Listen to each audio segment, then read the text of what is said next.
Good evening. Good evening. So I've been told there's a few new people here. So I'll explain again how I like to start these sessions. We start with a relaxation of the body. Very, very important. Don't skip this. Don't put your mind on hold and wait for the good bits. Don't do that. We work through the relaxation. That's important. When the body's relaxed, the mind becomes quite calm. So after relaxing the body, we'll begin to sharpen the mind a bit. Just gently sharpen the mind. Then we'll increase our focus by changing the focus to the breath at the entrance to both nostrils. And I'll ask you to just put your mind there and become aware of the sensation of the breath. Not the breath now, the sensation of the breath at the entrance to both nostrils. And what you're aiming for really is the full in-breath. And then there's a kind of gap. And then there's a full out-breath and a kind of gap. And your focus is right there with the cessation. Once that's sharp, then we'll make a strong motivation for this session, what it is we want to achieve. And for those of you who are happy after that to do the prayers, we'll do the prayers.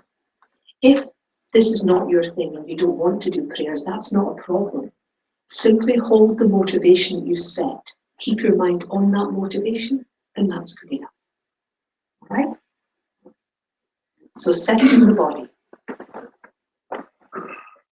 If you're sitting in a chair, make sure your bottom is quite far back on the chair and your back is slightly proud, so you're not leaning against the back, you're keeping your back quite straight.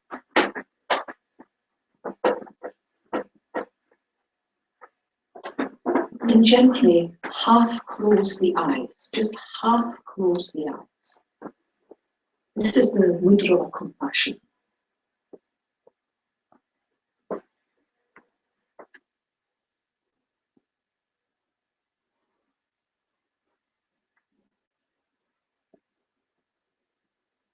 And to help to draw the mind inward, we become interested in our breathing.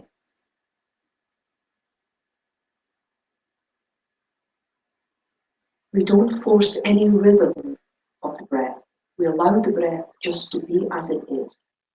But we become interested in it.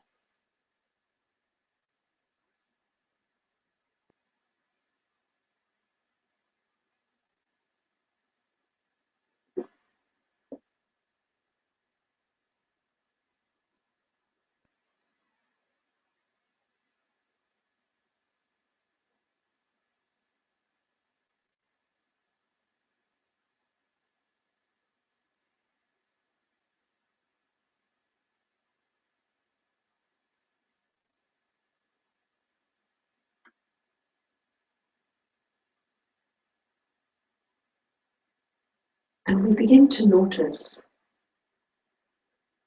that on our out-breath, all the tension that we feel in our bodies, from the crown of our head to the tips of the toes, on the out-breath flows away from the body. And we don't force anything, we just notice that it's happening on the out-breath.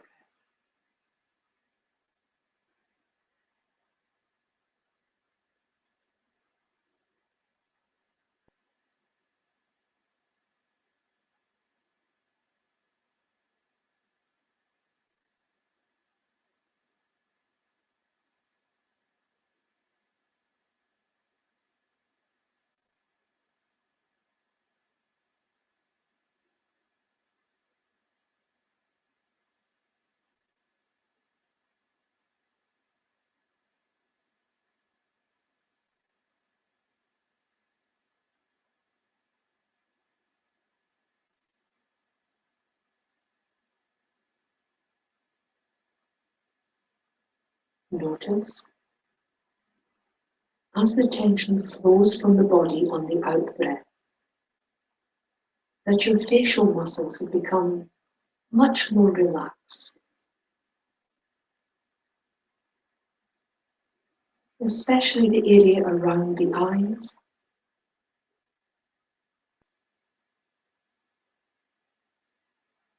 And the space between the eyebrows seems to expand.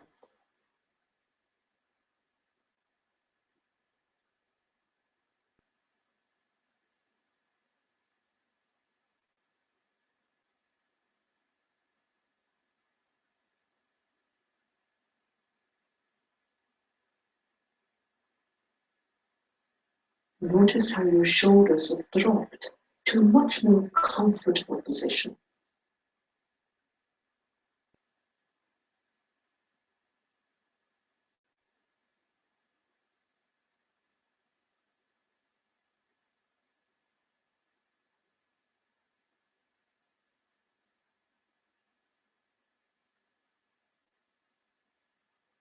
And now your abdomen, how much more responsive it is now to each in-breath and out-breath. Each in-breath and out-breath.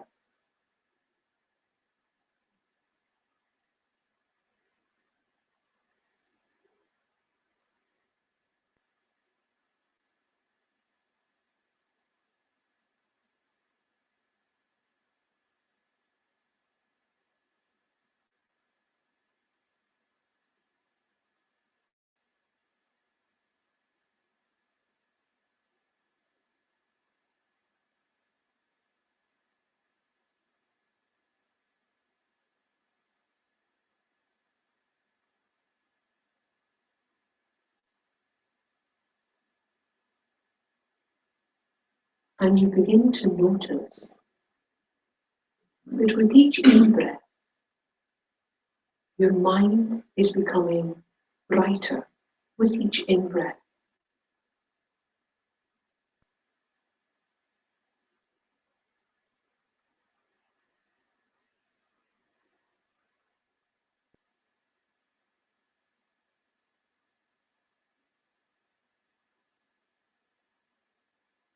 With each in-breath, the mind becoming sharp.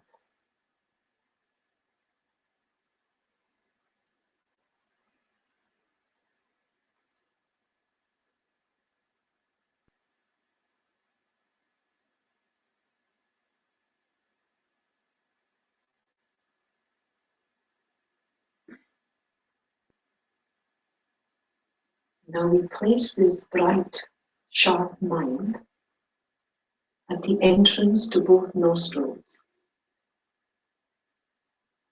becoming fully aware of the sensation of the breath there on each in-breath and out-breath,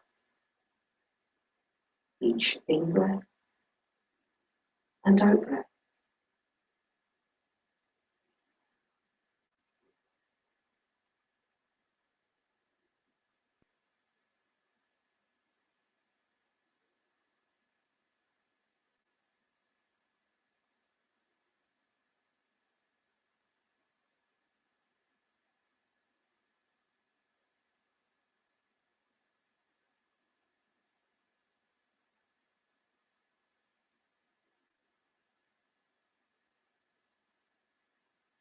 And now with this sharp, bright, focused mind, we generate a very strong, positive motivation for this session.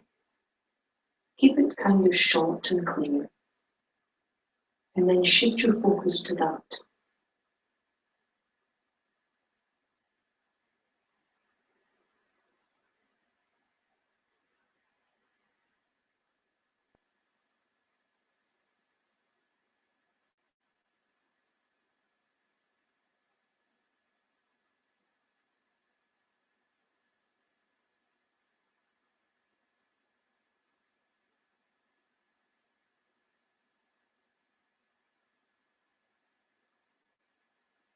And if you're happy to do so, we can do the prayers.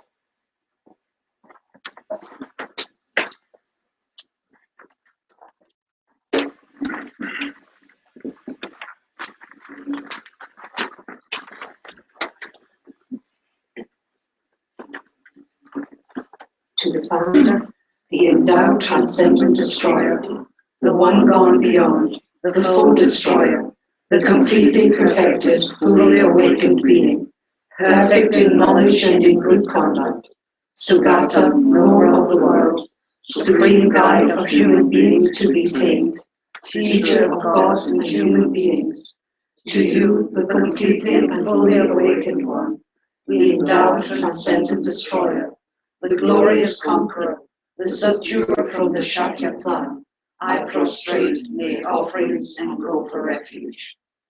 To the founder, the endowed transcendent destroyer, the one gone beyond, the full destroyer, the completely perfected, fully awakened being, perfect in knowledge and in good conduct, Sugata, knower of the world, supreme guide of human beings to be tamed, teacher of gods and human beings, to you, the completely and fully awakened one, the endowed transcendent destroyer, the glorious conqueror, the subduer from the Shakya clan, I prostrate, make offerings, and go for refuge.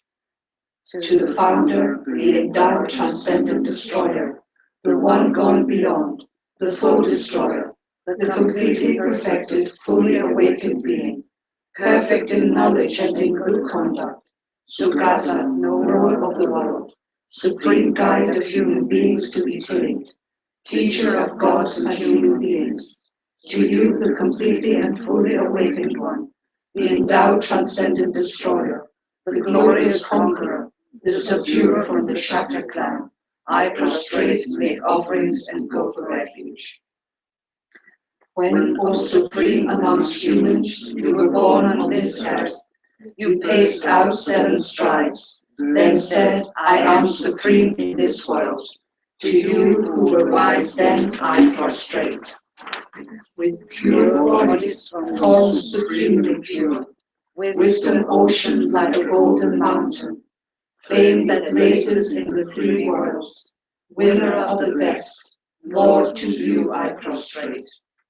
With the supreme signs, face like spotless moon, color like gold, to you I prostrate. Dust free like you, the 3 worlds are not, incomparably wise one, to you I prostrate. The Savior having great compassion, the Founder having all understanding, the field of merit with qualities like a vast ocean, to you, the one gone to thusness, I prostrate.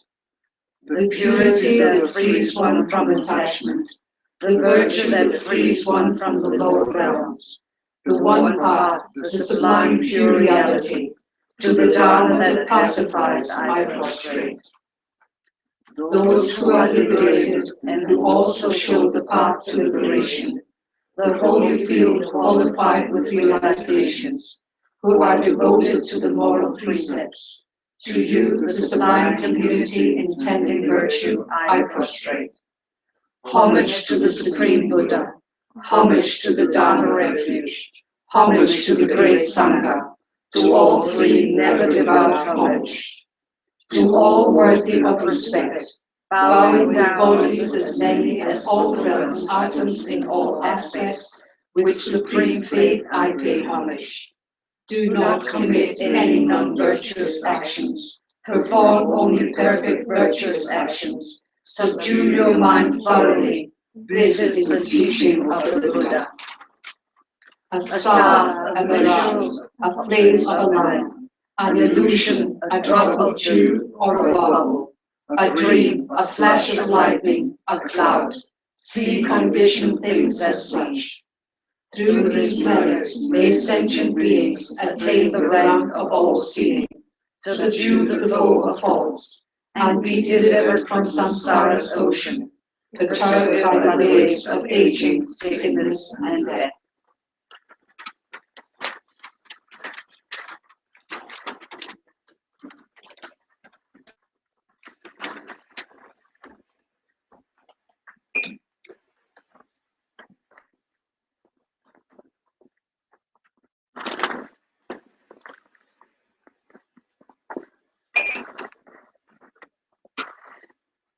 So this evening is one in a series of teaching for the people who are new, and we're presenting the path to enlightenment called LAM RIM. So within the Four Noble Truths, this is the fourth noble truth of the path. This is the way that the Buddha taught to escape from samsara to nirvana. In other words, escaping from bondage to freedom. And we've looked at various things in relation to that, particularly the nature of mind. This is very important. Because although the speech and actions are involved in this path, they're very much involved, it is mostly a mental journey. Really, it's a mental journey. And so understanding the nature of mind is very important, very important. Equally important is to know that we have the qualities within us in order to walk this path to freedom. And that's why we spent some time exploring the precious human rebirth. It was to allow us to highlight the qualities within our own mind. We have what it takes to walk the path. Yes, of course, we need teaching, and we need teachers, and we need communities to help us do this. But these are all adjuncts, really. No one needs to give you the quality of compassion. You have it already. No one needs to give you the quality of wisdom. You have it already.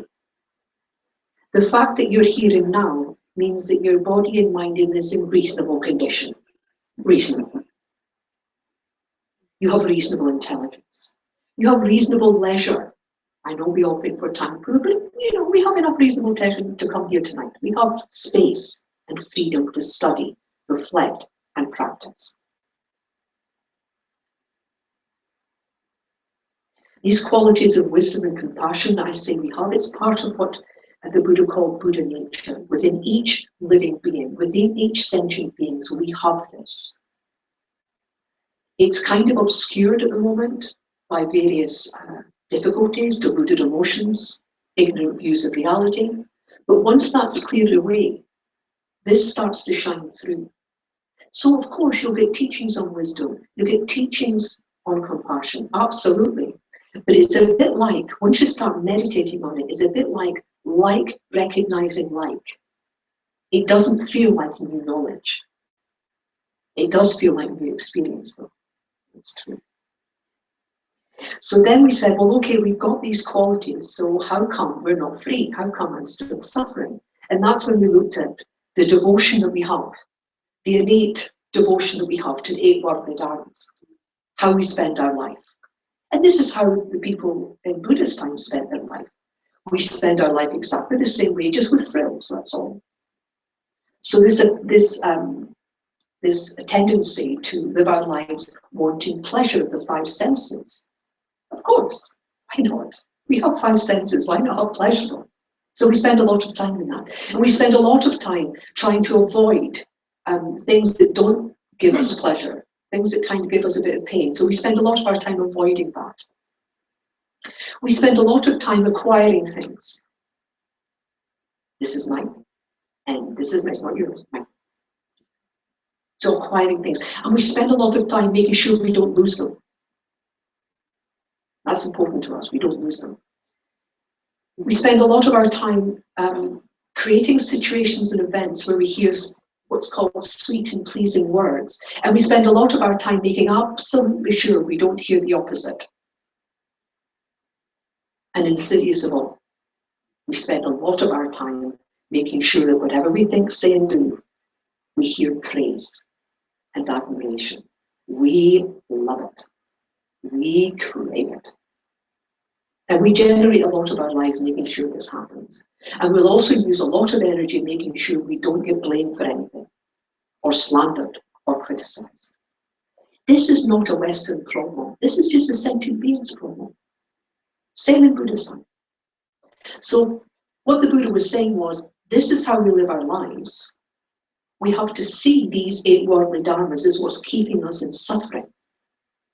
Kind of loosen this, kind of step away from that if you can. But if you do that, what's the next thing to consider on the path? The next thing to consider on the path is karma. Karma. So if you were to just gently think, and you had to think of one thing that comes to your mind when you think of karma, what would it be? So just for a moment, just think the word karma.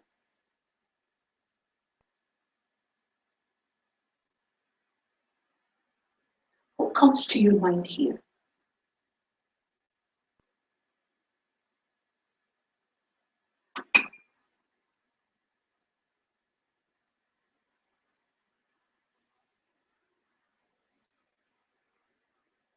You can open your eyes. What type of things come to mind when you think of karma? The word, somebody says to you something like, well, that's karma. What's coming to your mind? Physics, action, reaction. Action and reaction, okay. Cause and effect. Separation. Separation, okay. Responsibility. Responsibility. Boomerang. Boomerang. Boomerang. Aha, yeah, boomerang, yes. Okay, anything else? Dependent arising. Dependent arising. I know. I think it's interesting though. I think it's interesting. Anything else? Okay. So this topic is huge. It's also one of the most complicated topics within the Buddha Dharma. It's even more complicated than emptiness. On the Geshe program, which is 15 to 17 years of full-time study for monks, sometimes nuns, but not often, it's the last thing to be taught, karma. Why? Because you need everything else on the path that you've been studying, including emptiness, to really deeply go into karma. Okay? But what we can do is get a good handle on it so that we can start using it now and stop creating more negative karma and start purifying past karma. But each time you get a lecture or you go to a teaching, it goes deeper and deeper and deeper. And the more you understand emptiness, the more you'll understand karma. So one thing to understand is, you may go to some Tibetan teachers and their teaching on karma might be slightly different. This would be because of their understanding of the nature of reality. So the different schools in Buddhism have a different view of the nature of reality. And this will definitely inform the deeper understanding of karma. So just be aware of that. It's not that it's wrong, it's just coming at it from a different angle. Okay? So your understanding of emptiness definitely impinges on karma. So the next thing to say is within the Buddha Dharma, you know, the creation, the closest thing we have to a creation principle is karma. So what we're not looking in the Buddha Dharma is reward or punishment. We're not looking at chaos theory. We're not looking at a lawgiver such as a god who says that's right and that's wrong and who created the world. We're not looking at any external agency that created us or our environment. Within the Dharma, the closest we've got to that is karma. When you study karma, when you first think about karma, you think of karma as cause and effect. When you study a bit, it becomes quite clear that karma is not cause and effect. It is only cause. The effect is the suffering effect of karma, but it's not karma itself. Karma is cause, not result. So that's the first thing to kind of get your mind around. You think, ooh, that's interesting. Not effect, eh? If you study a bit closer, you start studying the text, you realize that more than cause, it's motivation. You study a bit more, and it becomes more than motivation, it becomes intention. Intention. And when you study a bit more, it becomes the urge behind the intention to create an action. So it's extremely subtle. That's important to understand. So what's the broad overview here? It comes about like this. From ignorance of the nature of reality, ignorance of causality, there comes a strong attachment to me and I and mine. And the poison of attachment to me, I and mine becomes very strong. And the poison of aversion to something that seems to negatively affect me, I and mine arises. And from ignorance comes this attachment and aversion. And from these two poisons comes all the deluded emotions: jealousy, fear, anger. From these deluded emotions come actions of body, speech, and mind. Now, actions of body, speech, and mind coming from delusion, it's not going to be positive, is it? No, it's going to be fairly negative. So all these actions of body, speech, and mind arise, and you suffer a result almost immediately of that. But more than that, karma drops a propensity on the mind stream. So you have this result. There's also a propensity dropped on the mind stream, and it stays there. And when the causes and conditions are right, this ripens, and you suffer it again, and again, and again. And that's how suffering comes about. What I'd like to do is show you that in a diagram, so that you can see it and have a wee look.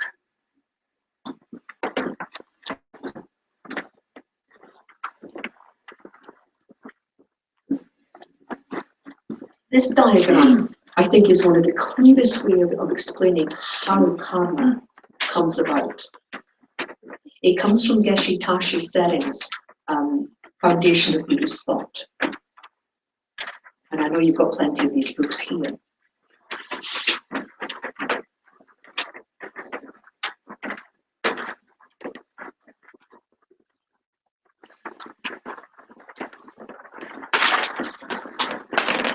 So though karma is a very subtle topic, we can understand enough now in order to put our understanding into practice and start behaving in a way that's going to benefit our mind stream and not cause suffering. And to do that, we have a handle on it now. This is presented A, B, C, D. What we have to be aware of is karma is ripening all the time. Sometimes people say to me, I did 5 good karmic actions today and about 15 negative. Well, every moment of mind you're creating karma all the time. All the time. So although it's presented like this, really, it's all happening simultaneously, but it's Geshe Tashi presents it like this because it's easier to understand. So here we have the delusions, ignorance. Now, we remember what we talked about ignorance. It's really important we understand that the ignorance that we're talking about here is not knowing something. If you don't know something, then easy peasy, you learn it. Easy peasy, no problem. This ignorance is a misknowing of reality. It's having our mind full of wrong knowledge, wrong ideas, wrong concepts that are so embedded, so innate, we never question it. Never question it. That's the type of ignorance we're talking about. Misknowing of reality and misknowing the laws of causation. If we start off every waking moment with wrong view, actually not seeing things as they are. So misknowing the selflessness of persons and phenomena. And we talked about this before, I know, but it's like, what we mean here is, there is an innate ignorance that we feel that within ourselves, start with ourselves, there is something there, solid, permanent, unchanging, that is who we really are. This something seems to be apart from causes and conditions, seems to be apart from our body parts. It seems to be something there, the ghost in the machine, permanent, unchanging. there. And then when we look outside, we see the same thing. We see that everyone else seems to have this self as well. And more than that, every phenomena seems to have something that is innate, permanent, unchanging, seems to be existing by its own character. This is the innate ignorance they're talking about. Now imagine, that means everything we see and everything we experience with our senses. Now, if we start off with like that, afflictive emotions are bound to occur. Because if I have a strong sense of self, this permanent unchanging, the idea of self-cherishing becomes very strong. Because I know I am the certain center of my own universe. I know that. I know that in this room I'm the most important person. And you all know that you're the most important self. Who's saying this to you? It's not your legs and your arms and your head. It's not even your brain. It's this idea of self. And when self-cherishing, and this is the idea of self, and then of course once that self becomes strong, we cherish it more than anything else. And as soon as that happens, there is a strong sense of me, I, and mine. And when that occurs, then this is mine, and this is mine, and this is mine. And I, like you, you're my friend. How do we create friends? Because they bolster up the strong idea of who we think we are. And what about our enemies? These are people who actually go against who we think we are. We create our own enemies and friends. Create them totally. They don't exist out there, we create them. So this strong sense, so this idea of poison of attachment and aversion, we're protecting this, no. Strong poison. From this attachment and aversion comes all the other deluded emotions. Everything comes from that, without doubt. Everything. And I know we say to ourselves, well, you know, I don't hate things really. I maybe dislike a few things, but you know, I don't hate. Really. It's all a continuum. All these negative emotions are on a continuum. Sometimes they're very weak, and sometimes they're very strong, but they're there. And what are they doing? They're not hanging about on the cloud, waiting for you to download them. Oh no, they're ready and active. All of this is active. And it's acting on our body, our speech, and our mind. It's pushing us to behave in a certain way, to say things in a certain way.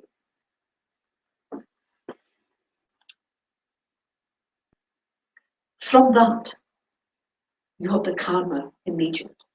So say you got angry with someone, and you'll see the result immediately. That person gets angry with you. Then they go off and they're angry with the first 3 people they meet. If that were the end of it, it wouldn't be a problem, would it? It would just be, well, you know, suck it up, it'll be fine. But it's not. The ripple effects of this are quite huge in the world. Because not only have you created that negative karma, that propensity now has been put on the mind stream. And the next time you're in a similar situation, where the causes and conditions are similar to this action, it ripens the seed and it all starts again. This is the suffering. This is the suffering. Just glance at that again.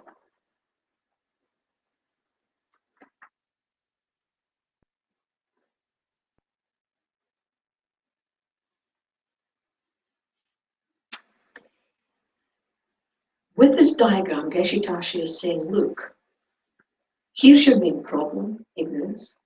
Here's what it gives rise to, attachment and aversion. Here's what it acts on, your physical, mental, and verbal action. And the result, immediate, and the propensity on the mind stream is suffering.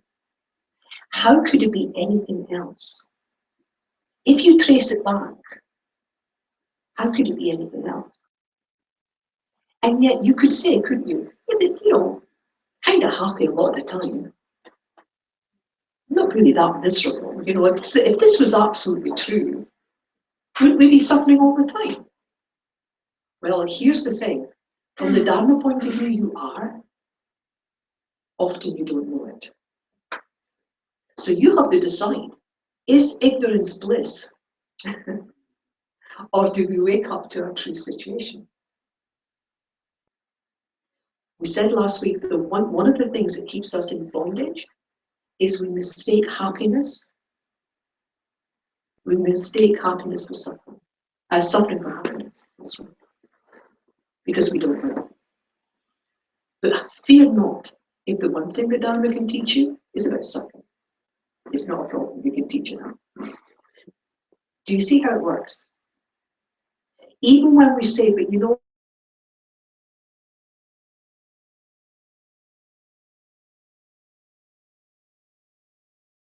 hiatus, a kind of temporary cessation of suffering, which you mistakenly call happiness. Or you may have a genuine, well, I won't say genuine, but you may have a moment of what we call happiness, but it won't last. And it will lead to suffering. It has no choice. You see, this is the problem. It has no choice. It will end up in suffering because the basis of everything, this ignorance, is still there. Now, if we're going to tackle this, and it seems worthwhile that you tackle it, there's two ways to do this.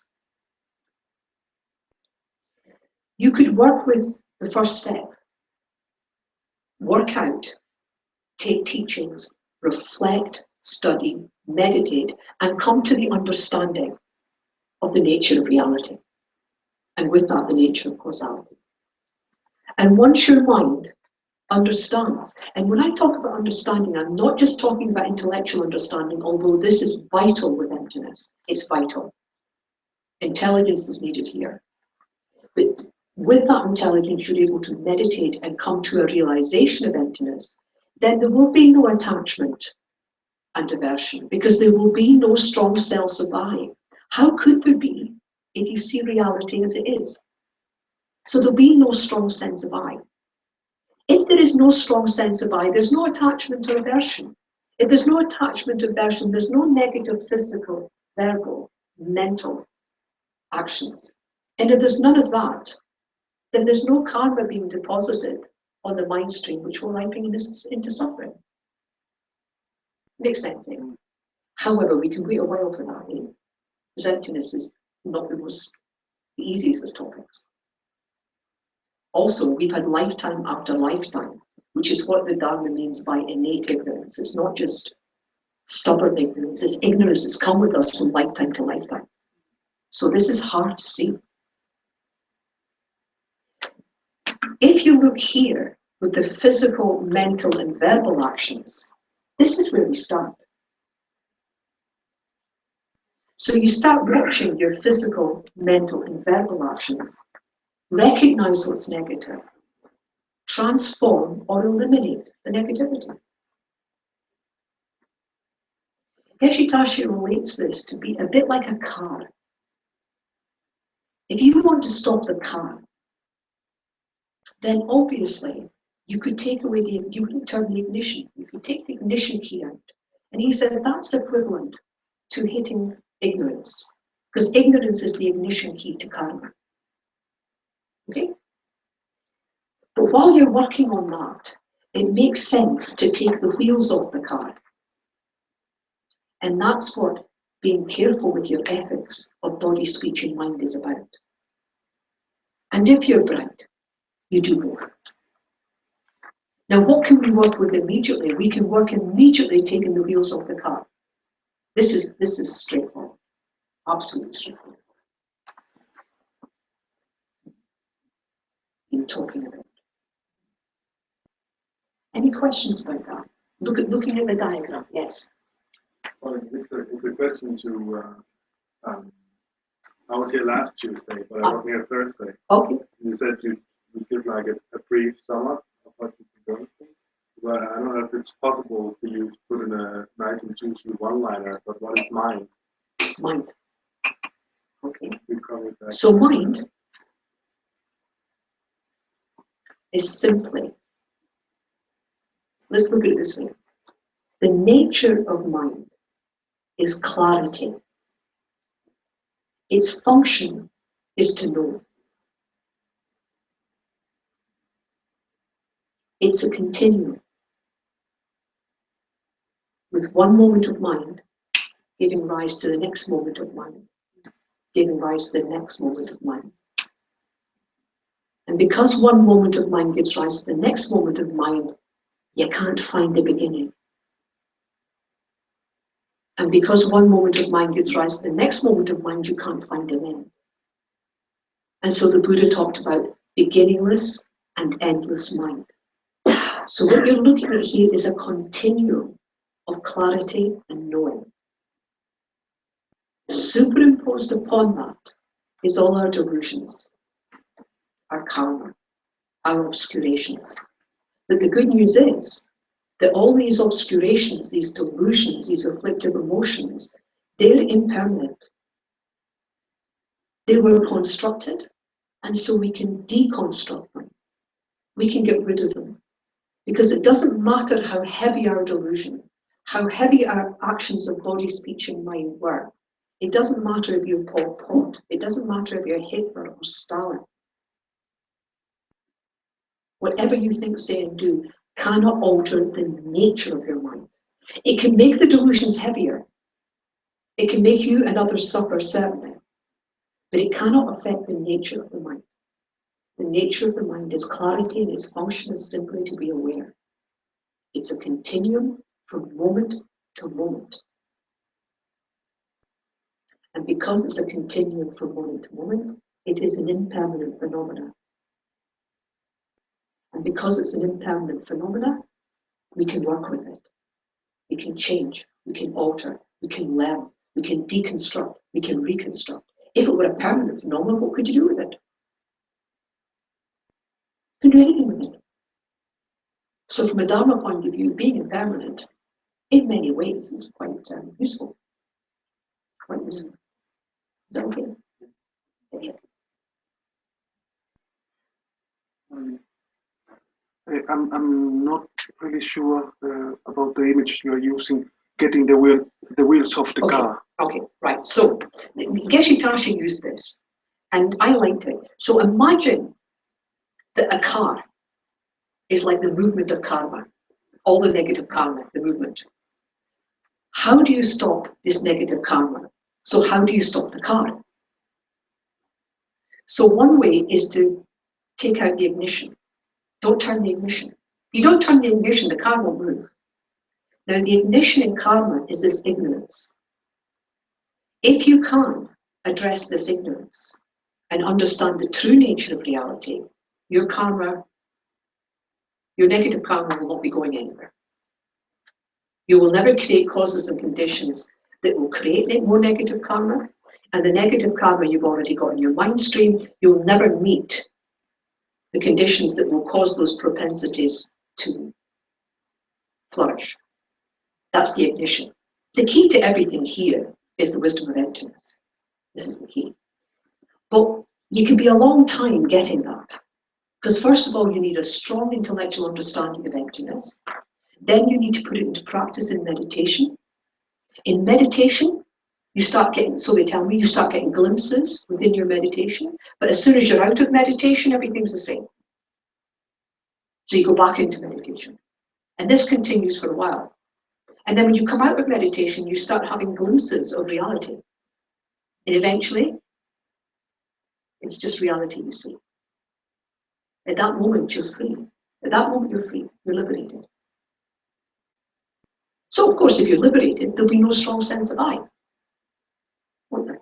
There'll be no craving, attachment, and aversion. There'll be no delusions. There'll be no karma coming. So no suffering. So that's here. But that may take a while. Possible. So he said, look, what we do now, what everybody can do from this moment on, is watch our physical, verbal, and mental actions. And he said, what that was like, even if somebody turns the ignition of the car, if somebody's come along and taken all the wheels off the car, it's not going anywhere, is it? The ignition is still turning. The ignition is still turning, right? Your car is still going there, but it's not going, it's not doing anything, because someone's taking the wheels off the car. The equivalent to that is being very, very mindful of your physical, verbal, and mental actions so that you stop creating more negative actions. Stop it. And then, if you learn about purification, you purify your past negative karma. If you do both those things, your mind becomes a lot calmer, a lot more settled. Your ability to focus then is much stronger. And if your mind is calmer and you're able to focus more, then when you start to look at emptiness, you'll be able to hold it for that much longer and start to develop realizations in the nature of emptiness. That's how we taught. I found it quite useful, I don't know. That's my favorite thing, working with the wheels of the car. Stop the wheels. It was the propensity, the idea that if there's a kind of karma goes into feels like it's a shoulder budge, you know. So there's a moment that sees the opportunity. Here's the moment. Here's your opportunity. Might that be a, because this seed has been waiting there for, you know, just take the next opportunity, because these opportunities in the end are looking for result, are looking for harmonization. Well, they have a function. Mm-hmm. They have a function. Once it meets the causes and conditions, it will flourish. Either positively, if you've planted positive karma, it will actively become positive. If it's a negative karma, then it will become negative. Not a lot of choice in that. It has to kind of manifest like that. The other thing to think about karma is this. The whole world, all our being, it kind of works on cause and effect. Yeah, everything you see has a cause. Right? So we're in a universe of cause and effect. But not all cause and effect is karma. But all karma is cause and effect. So we need to be clear about that. So for instance, I hear people saying things like, this body is the result of my previous karma. And certainly there will be texts that allude to that. But you have to look at the context we're talking about. This body is a result of various molecules. So when does it become karma? The moment our feelings become engaged. We like this, we don't like that. We're kind of neutral about it. The moment our feelings become engaged in the world, karma arises. So you need to think like, it's raining. Is it karma? No, it's cause and effect. Of course it is. It's all to do with clouds coming together in various atmospheric conditions. But the moment I engage with that, then karma. As soon as my feelings of like, dislike, or neutral come into play, then karma arises. And the tricky thing here is, when we think of it in the moment my feelings become engaged, the moment I'm motivated, the moment I'm intended, it's true. We say things like, I intend to do something, and then we do it. So we're motivated, and that's intention, right? Sometimes, though, we don't even have to say it, do we? We kind of just think it. Yeah? And that's motivation and intention. And sometimes we do things without thinking. We just seek to do it. Well, the bad news, that's intention. So intention can be that subtle. It doesn't have to be a conscious desire to do something. Often, what we work with is, but once you study this more and more and more, you have to go deeper than our conscious intention, right to the most subtle level of intention. Geshe-Tashi says, you know, if you throw something at someone, it's almost like they instinctively try to catch it. Or somebody comes to hit you, your hand goes up to, you're not saying, oh, this person's going to hit me, I will now lift my hand to protect my face. You don't do that. It's instinct. If you go even deeper than that, and you understand the nature of the mind, intention is actually a mental factor that moves the mind to the object. That's its function. With every moment of mind, there is intention. It may not be conscious, it's not conscious. It's a mental factor. In fact, it's always there because that is the energy that moves the mind towards an object, intention. So there's never a time when intention isn't present. Sometimes it's extremely gross, like I intend to do this. Sometimes it's not so gross and you just think, yeah, I'll do that. Sometimes it's less gross and it's kind of, I don't know why I did that, but kind of got the habit, so but it can be even more subtle than that. So that's a thing to understand. Okay. What creates intention? What creates intention? Mm-hmm. It's a mental factor. It's a mental factor. You need to understand, it's tricky this, but the way of describing it is that you have a primary mind. A primary, I need to do a module on this, say primary mind. There's also factors that influence that primary mind called mental factors. So the function of a primary mind is simply to perceive an object, that's all, just perceive it, nothing else. The function of mental factors, and there's a variety of them, is to perceive the qualities of that object, its size, its shape, its function, its feeling. Intention is what's called, it's called an all-accompanying mental factor. It's always there. It's always there. And it accompanies the primary mind. If I say any more, I'll get a bit confused. But never mind, we can do this. If I come back, we can do this. That's always fun. That's always fun. Okay. So if we want to take the wheels off the car, which I highly recommend, then of course, there are many negative actions of body, speech and mind. Come on. If you've lived long enough, what haven't we done? Not a lot. But what the Buddha did was describe 10. 10. 3 of body, 4 of speech, and 3 of mind. Okay. So what I'd like to do now is hand these out.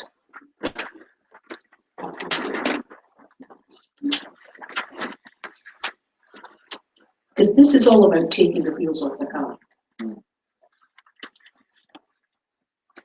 So you just know that in the body there's going to be no killing. We're not keen on killing, right? In any way, shape or form. Like most of the world's religions, right?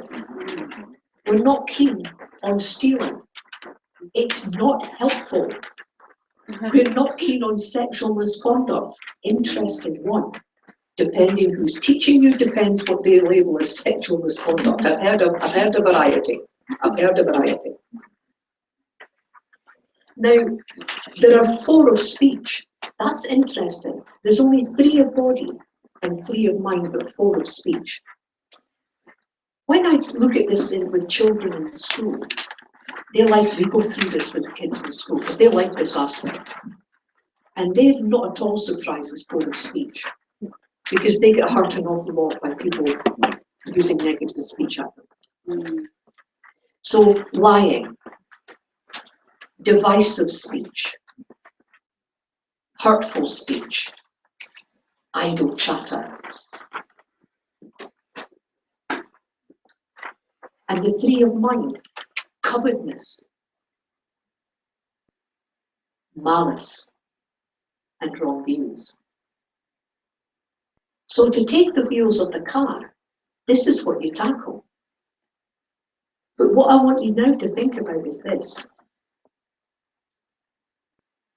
Just not doing something is not enough. Just not killing and not lying, not stealing, it's not enough.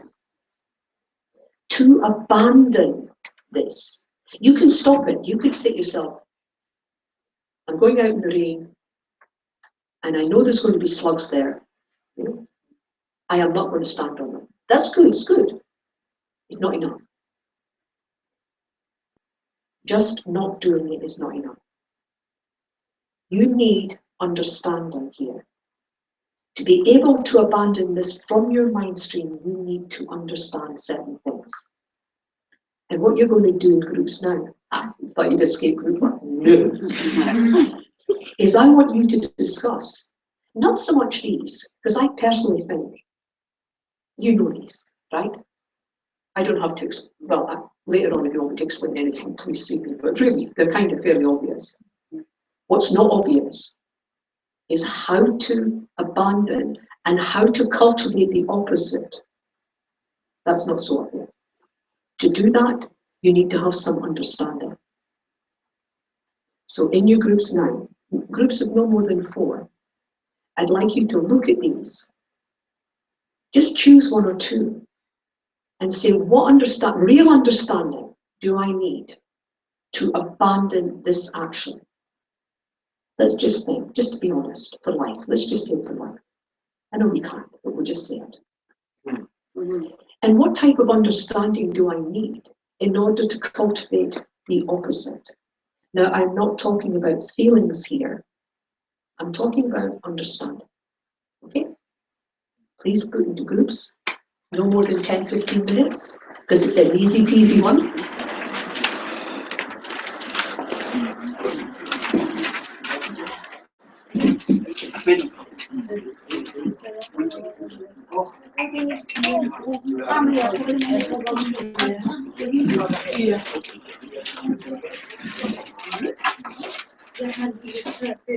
What understanding in order to abandon and to cultivate the opposite?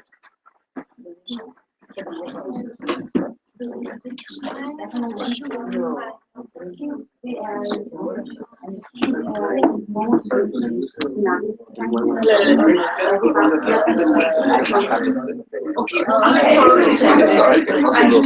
I'm sorry. I had questions. The meaning of synchronizing how it's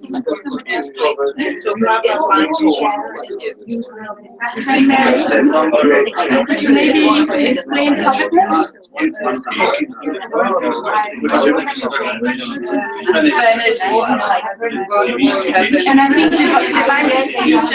maybe not clear for many. I'll do that afterwards. Choose one that you understand.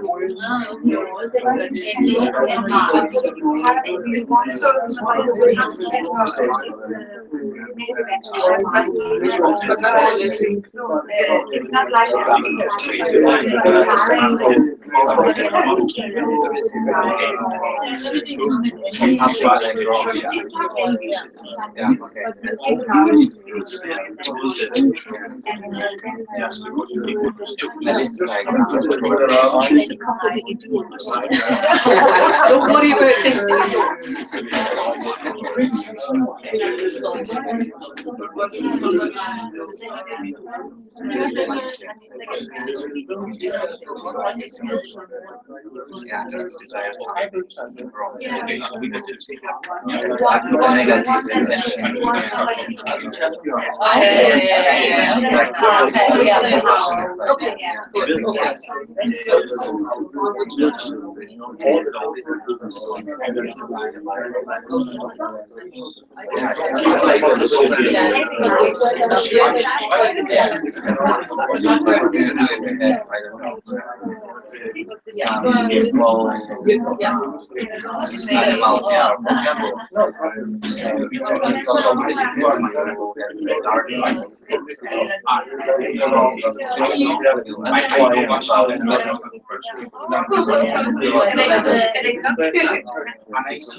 each other. No, personality.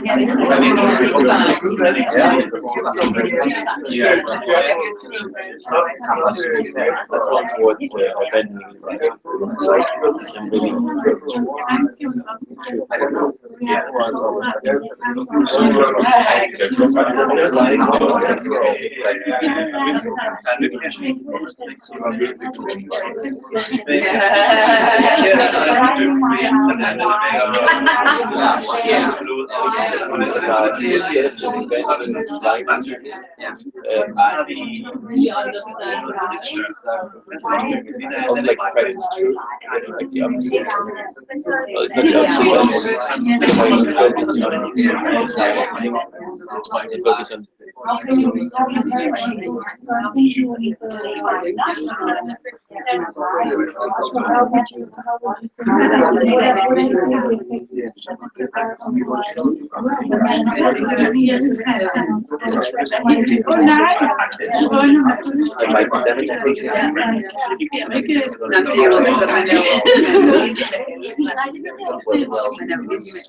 Enjoying others.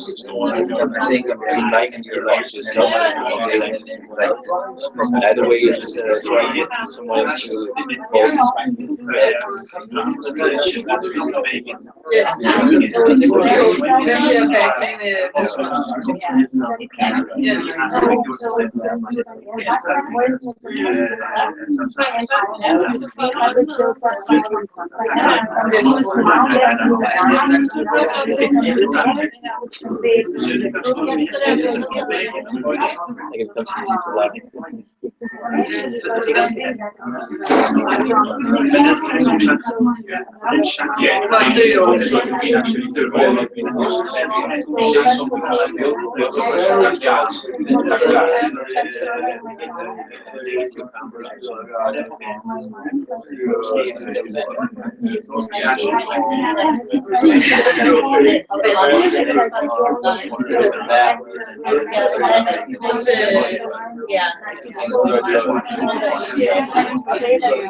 but I was pretty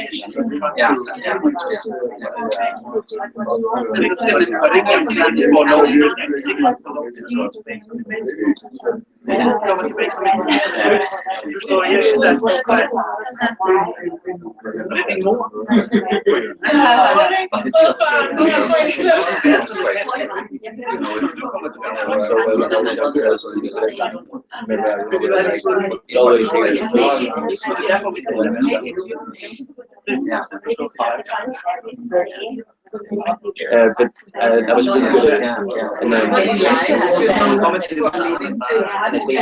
did it because just like cheating, it made me cheat myself to live in a reality that was more like I wanted it to be instead of diving into the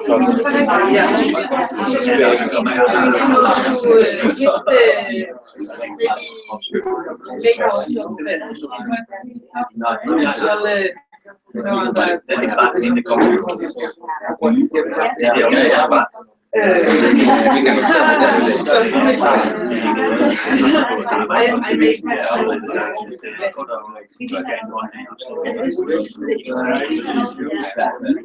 I think it goes on to the subject, and I will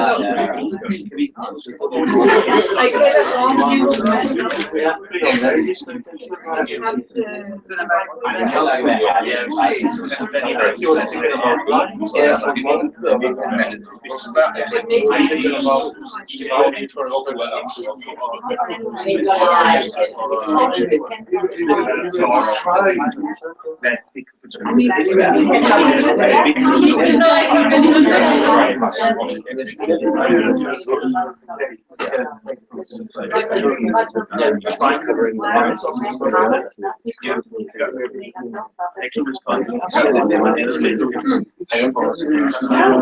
I think we also create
so many layers now, and especially like your intention is to keep the thing I left you. it's really like a key to unlock a lot of other nice reasons. Yeah, that's too much go.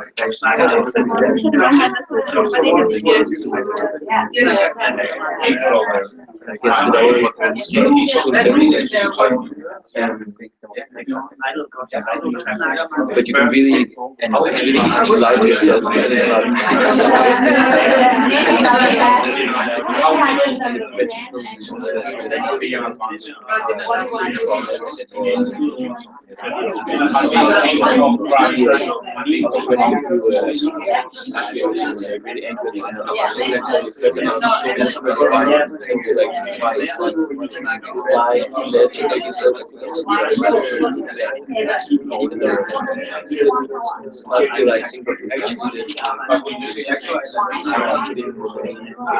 Yeah,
So before we feedback, I've been asked just to clarify divisive speech. Are we clear about that?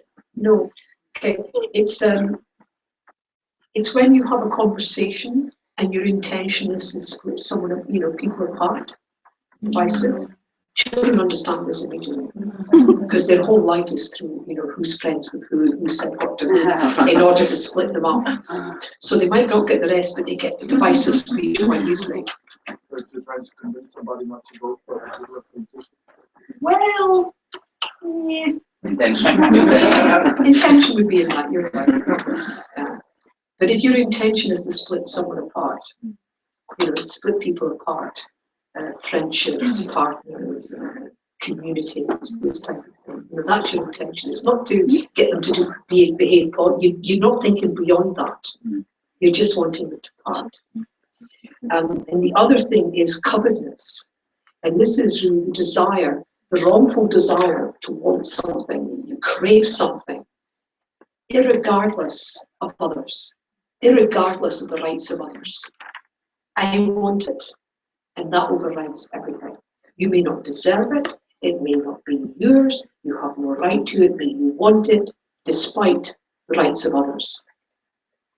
And that covetousness. So the qualities, and the reason I said to you before, we all need to take our time to look at these individually to see how it relates to us. That the understanding we need to be able to do this, to actually totally abandon and then cultivate the opposite, It's the same for each one. This is why we're spending our limited time on this. Is the one? It's the same. Same The understanding. same understanding for one, for the rest. This is the type of understanding we need, because what we're trying to do is abandon this and cultivate the opposite. So really the object is irrelevant at this stage. So what type of understanding came up in your discussion that you might need in order to abandon these actions? That we are all equal and the same, and if I don't want to be killed, the snail doesn't want to be killed. It's like I can put myself in that place because I see that we're all the same. Okay, that sounds reasonable. So an idea of empathy, real empathy, or more than that? Yeah, maybe some kind of oneness. Oh, right. Okay, that's a lot to ask. It's you. I mean, I think it's a good quality. Yeah. It's a lot to ask, don't it? Yeah, but when it really makes sense, it makes sense in a way. Yes, you're right. Yeah. You're right, and hopefully we can come to that. I mean, understanding that your nature and the nature of another sentient being is the same. That's wonderful. Yeah.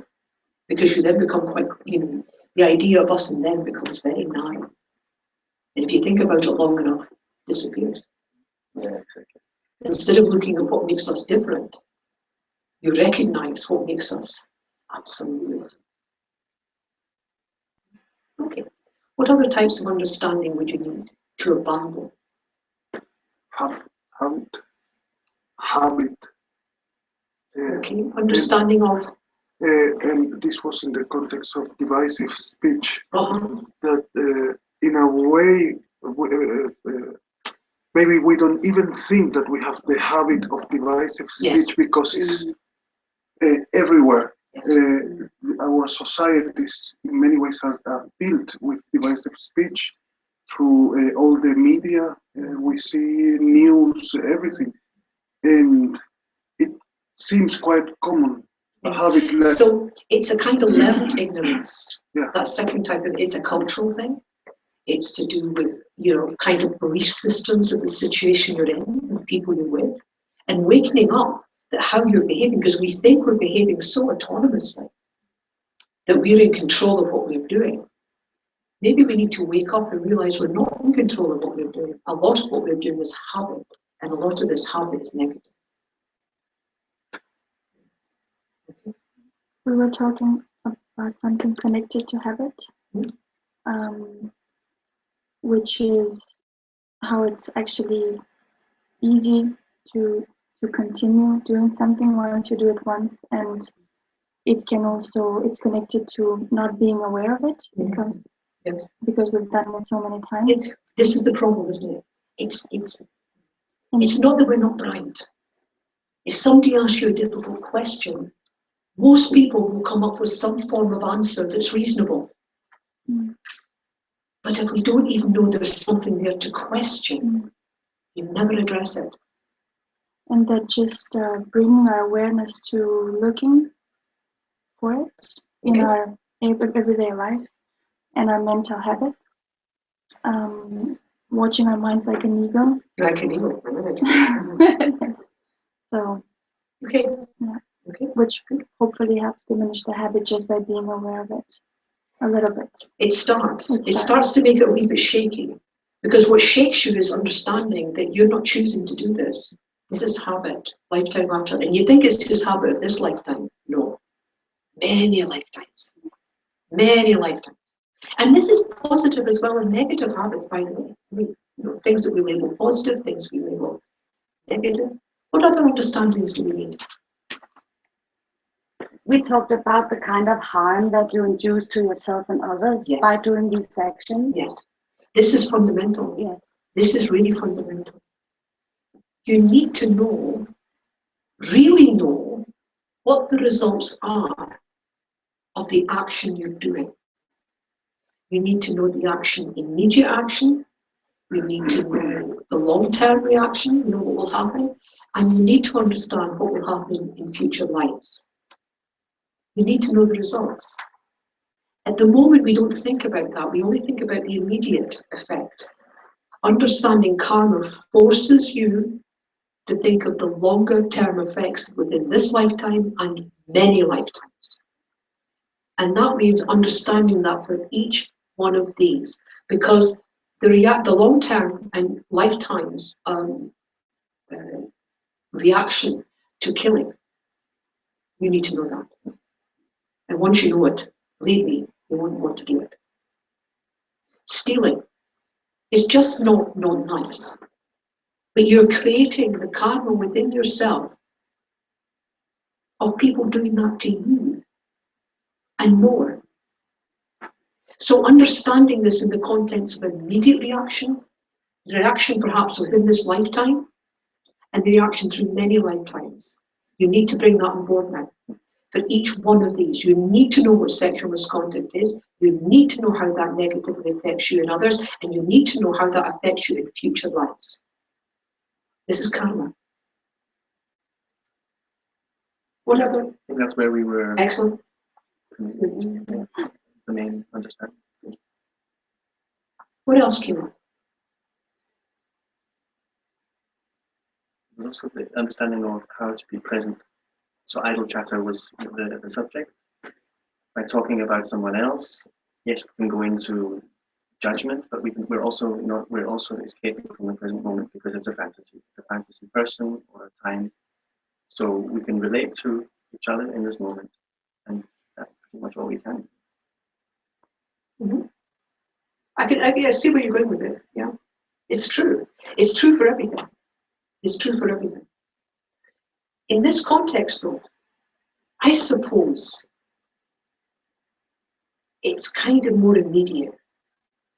It's the type of thing we're saying to each other like, this is not right. No, when we lie, we really need to look at it and go, this is not correct. It's wrong. And it's unfashionable to say that now because everything's kind of okay. No, it's not. It really isn't. But maybe it's where people say, but maybe it's really hard. No, it's not. Just stop. In the prisons, they'll say, no, maybe you see it.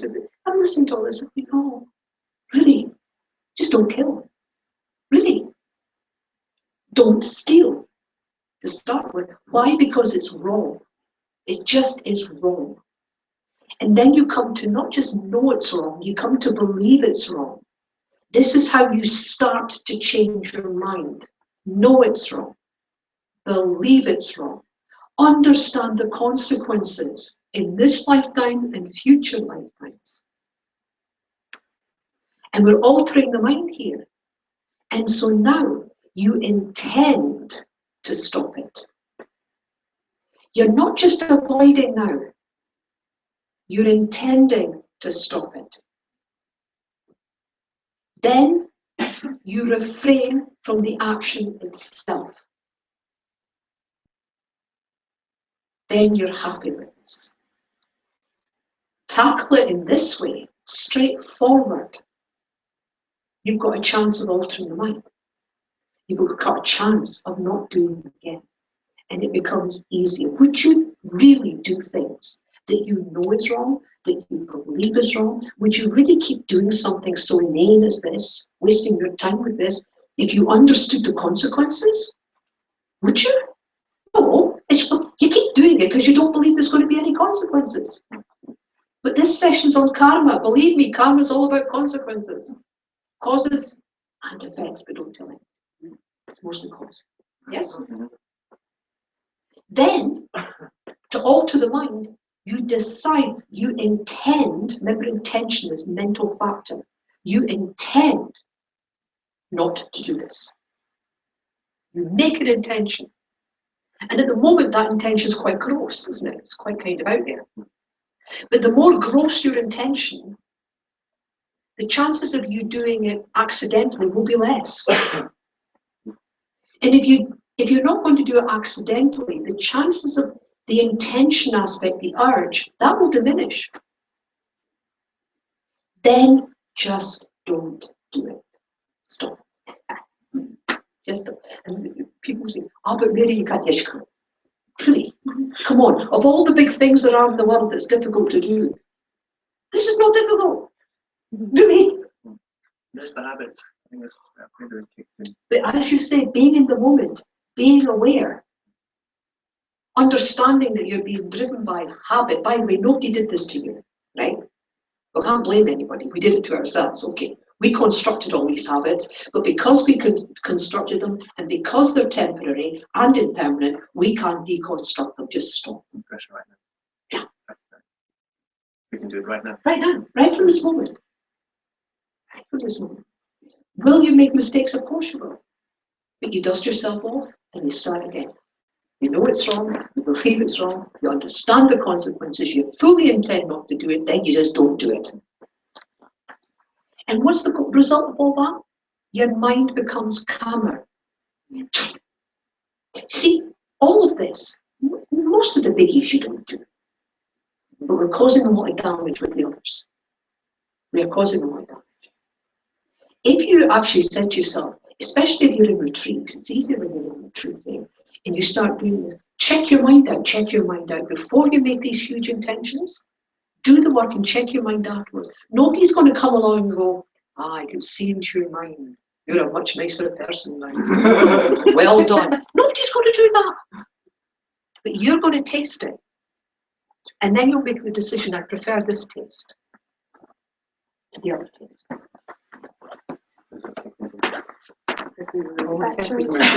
I'm probably not doing it right. Well, I have a question. I'm a little conflict now because I can easily lie if my husband is hoovering and he asks, did you see any spiders somewhere? And I can easily say no, even if there's a spider, for not killing the spider, for example. So I also think it goes with the motivation for the lie. Or the intention. Just stop. Change your intention. Of course you can. There's a spider, don't kill it. So he should kill the spider? No, you tell him not to kill it. But he would maybe, it's just an example. I understand. But you see, the thing is, we tell ourselves stories. Lots and lots of stories. And these stories become very involved. Why we do what we do. The reason that we do what we do is habit. It's not involved, really. It's not involved, it's habit. One of the stories we tell ourselves is that we do things negatively because it will benefit others. How do you know that? How do you know that? No, really. You assume. No, okay, really. No, I don't know. It's true, we don't. This is the thing, we really don't. But then it's killing. But you're not doing that. You could save the spider. You save the spider in many ways. I've had people say to me that they have to kill bees. This is what they told me. Okay, see this killing me. I think it's all right. I think I'll stop killing, but bees are difficult. I'm going, sorry? Well, we can't kill bees. And I'm going, so why can you kill bees? Well, if they get into the office, then they could sting someone. I'm going, you're going to die from that? Well, somebody could have an allergic reaction. Absolutely. Well, what can we do? Open the window. Oh, what if there's no windows? Are you telling me, with a human brain and human intelligence, you can't get rid of that bee? Of course you can. And in the final stage, move out. Who said that was your route to start with? No, we tell ourselves very intricate stories in order to do something. And the most insidious story that we tell ourselves is usually related to the consequences. If I don't do this, this, and this, and this will happen. How do you know? Unless you've got clairvoyance, we don't know. You can put things in place to make sure that there's a good chance the negative things won't happen. And in the end, you can't control those external situations. You just can't. Now, obviously, you may be in a really strange situation where you have to lie. Okay? Perhaps you have a strong bodhicitta motivation, and you know that by telling that lie, you will save someone's life, or you will calm them down immediately because they could harm themselves, something like that. If you have to do that, then you have to do it, don't you? How often do those circumstances actually occur? They're very rare. How often do we lie? Quite rare. Especially if you have a strong-bodied cheetah, compassionate motivation. There are situations where the Buddha actually made sure other people died, actually killed people to prevent hundreds of people being killed. But he took the hit. It came from compassion, but there was no God up there going, yeah, I can see why you did that. Because if you didn't kill that person, all these other people, so it's okay. Nobody's doing that. You take the hit. You'll get the karma. It won't be that bad. It'll be bad, but not that bad, because of things we're going to talk about next. Because it's all these different factors. But there are situations, of course, where you will lie. There might even be situations, you can imagine being one of these refugees, can't you? And your family's starving and you're starving, and the only way you can get food is to steal it. Then you'll possibly steal it. Yes? Very well. To feed your family. How often does that happen? Not that often. Not to you. Not to you. Happens to other people. Judging others is very bad.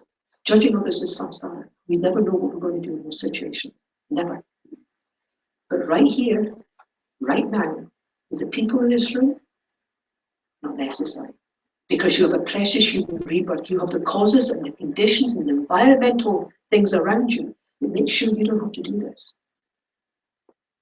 See, this is not a Judeo-Christian concept, is it? Saying this is right and this is wrong. It's saying you do this, look at the consequences. Look at the consequences in this lifetime and next and avoid them. Cultivate the opposite. And if there's times when you have to do it, make sure your motivation isn't avarice, it's not wanting. Make sure your motivation, if it has to be, to help others. Will you still create negative action, karma? Yes. Will it be as bad as someone doing the same thing from a very bad motivation? No, it'll be less. Every moment of mind creates karma. There's only 3 types of karma in relation to this: positive, negative, and neutral. Doing these actions are never neutral. They're only ever positive and negative.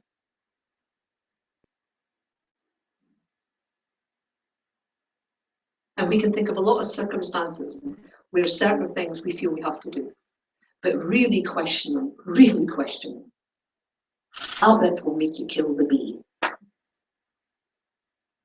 Because someone might get stung, and someone might get stung who has an allergic reaction and die.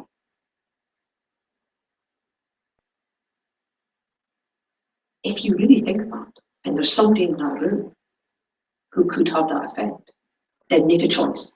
Yes. Make sure it's a choice and take the hit. Make sense?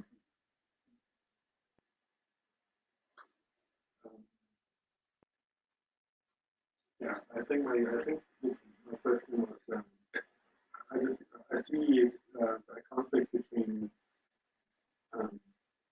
like, we should know the consequences of our actions. We should at least reflect into them so that we can take Yes. conscious decisions to do. Yes. But in many cases, it seems to me we can't really know the consequences unless we're felt. Okay. So from the Dharma point of view, the majority of times you can't. If you take these 10 actions, then the texts are fairly clear on the consequences in this lifetime and in future lifetimes. So that's the text. Well, you have to come to some sort of conclusion, certainly. This path, you wouldn't walk this path unless you knew you were in suffering and you knew you could be free and that you feel you found a path that will take you there. Otherwise, you wouldn't walk it. Don't do it. Why would you? So studying, yes. Discussing, yes. Reflecting, meditating, and coming to a conclusion, yes. But belief, tricky.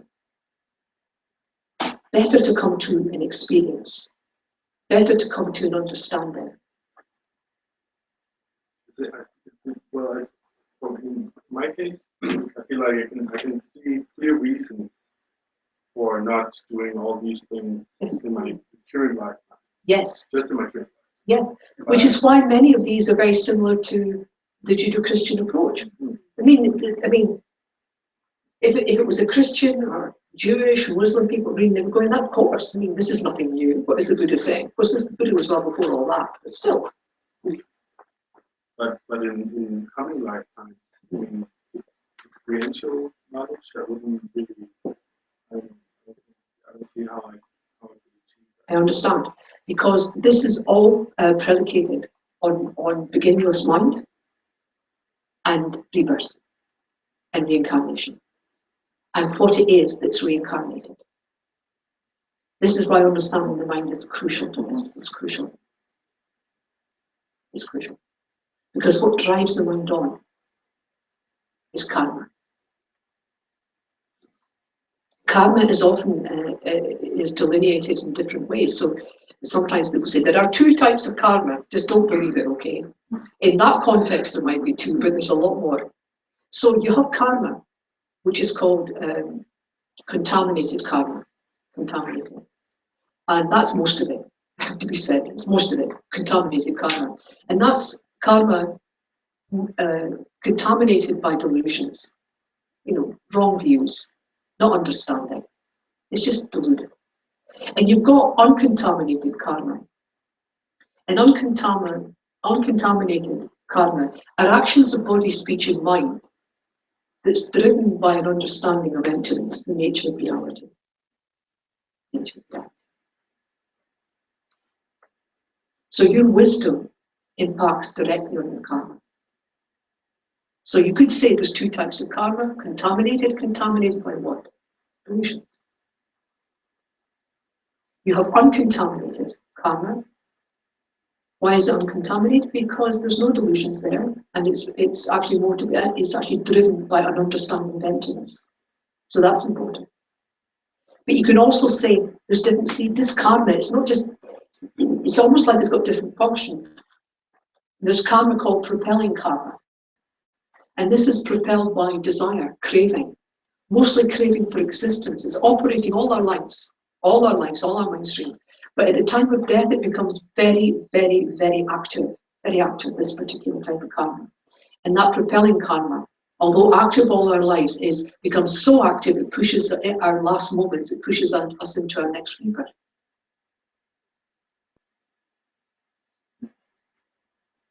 Now, with that karma, what's called completing karma.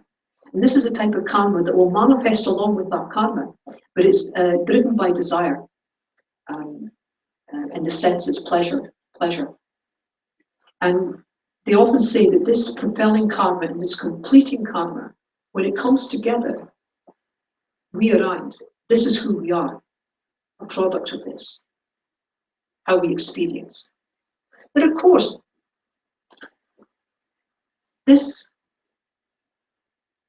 from a Buddhist point of view, karma is a natural law. It's a natural law. It's like cause and effect. If you asked a physicist about cause and effect, they'll go, well, yes, well, it's this and this and this, but it all boils down to nothing is there without it having a cause. From a Buddhist point of view, from a Dharma point of view, that's what karma is. It's just that what's in that mix, what makes it karma, is feelings. Feelings, once feelings become involved, karma arises. So that's what makes that different. But how can we get to know that if I steal something in this life, then I will experience being stolen from at a larger scale in my next? Since we're not able to remember our past Yes. lives and to see that cause and effect. Okay, so from there, you would start to, first you tackle it both ways. You'd have to tackle it, first of all, there's lots of ways. Some people come at it and just, they say, well, you know, the Dalai Lama said that, you know. Okay, and maybe that helps them for a bit. But what sustains it can only be through study, through reflection, and through meditation.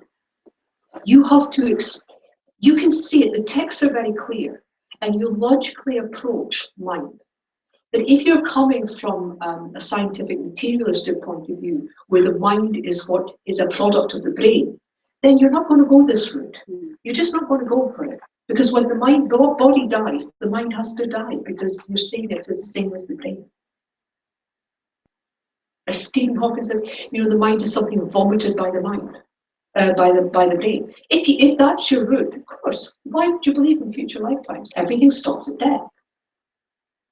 But is there a system of the Understand. seeds? There's a system that is very difficult for us maybe to understand, but it's about you seed this in your mind stream, you have your karma in your mind stream, and then at some point it will return as a boomerang, but now some other persons are doing the same thing to you as you did. So it involves other people. Oh yes. Oh yes. So causes and conditions. The emptiness idea is causes about also the interaction there is about all the mind streams at the same time in the same. Again, yeah. Emptiness, the nature of reality, is from a Dharma point of view, it's how things are. Simply. And we are interconnected. Yes. We have to be so interconnected. Absolutely. It's not that you have to be. You already are. Yes, we are, but we don't understand it. But you can approach it to a certain level through logic. Certainly the logic of emptiness. Certainly that you can get so far.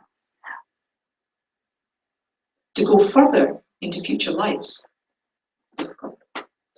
What His Holiness the Dalai Lama often says, it's very hard to prove the scientific materialism point of view of mind being the brain. They can't prove it. They've never proved it. They show correlations, but not the same. They can't do that. But Buddhists also would have a little bit of difficulty here. And His Holiness says this. You can go so far with logic, and what you end up doing, you go so far with logic and you say, well, it can't be this, and it can't be that, and it can't be the next thing. And you're almost left with the fact it must be this, as opposed to seeing that. Mm. And what His Holiness says, the difference with the Buddhist approach is that it's supported by individual experience, especially individual experience through meditation. It's been done for 2,500 years. And it's not just by the special few. You can do it yourself. So some people go along with that premise for a while, and they think, okay, we'll see. And then they get closer and closer and closer, and some people never do. And basically what they do is they say, see this Buddhism? I like a lot of it. It's got good principles. I'm going to have that. But as for reincarnation, I can't handle it. But that's okay. So they take Buddhist principles away, they enact it in their life, and their life becomes richer, because it will do. It doesn't make them Buddhists. But that's okay. We're not evangelical in nature. It's all about tasting it. But even if someone doesn't believe in karma, reincarnation, I mean, when we look at them, they're very common sense, right? And I guess what they have in common is that if we actually abstain from most of these actions, we're actually not causing anyone else suffering. So in that sense, even if we have a hint of compassion for others, just not doing these in this lifetime already increases our element of happiness as we increase happiness for others. Absolutely, but then that's the same in Christianity. It's the same in Buddhism. It's the same in Judaism, isn't it? Yeah, I mean, what makes it Dharma? This is the thing. These things are ordinary ethics. I mean, I don't think there's anything that special here that I've not seen in Christianity, that I've not seen in Buddhism or in the Muslim religion. I've seen that. What makes it Dharma? What makes it Dharma are the points I said to you. Not just knowing it's wrong, not just believing it's wrong, to understanding the consequences in this and future lives, working on your intention, and then actively not doing it. Understanding, propelling karma, completing karma. Understanding that most of the karma we create will be contaminated, however nice we think we are. It'll have a taste of it. It can't help it, but that's okay. It will get lighter and lighter and better and better. And eventually the karma we will produce will be uncontaminated. Why? Because it will be driven by wisdom. Are you going to sit an exam and somebody goes, you have got it? No. You try it and you see. You have to experience this.